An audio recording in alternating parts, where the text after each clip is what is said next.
In today's video, I'm going to teach you how to create serial numbers in Airtable.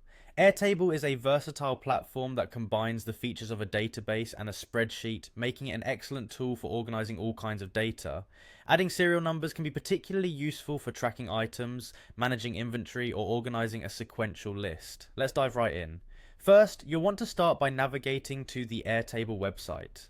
So go ahead and open your preferred web browser and type in airtable.com in the address bar. Once the page loads, you'll see the Airtable homepage. If you already have an account, you're ready for the next step. Next, you'll need to sign in. On the top right corner of the homepage, you'll find the Sign In button. Click it to move forward and the site will prompt you to enter your account credentials. Type in your email and password and proceed by clicking the Continue button. Once you're signed in, you'll be taken to your Airtable dashboard where all your bases are displayed. It's from here that you can select the table you wish to work with. Look for the table where you want to add serial numbers and click on it.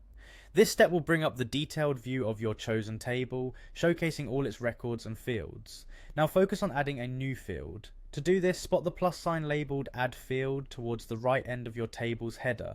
Clicking it will open a new prompt, allowing you to create a new field for your table.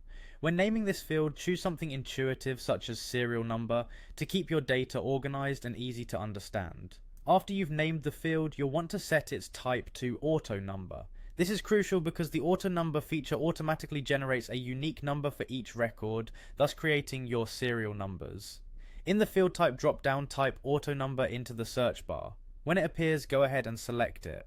Lastly, confirm your choices by clicking the Create Field button. This action will finalize the addition of your new auto number field to the table.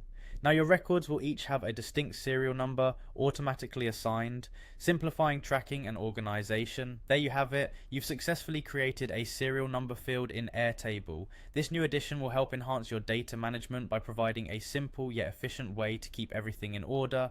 Thanks for following along and happy organizing. If you found this tutorial helpful, make sure to check out more of our content on Airtable tips and tricks.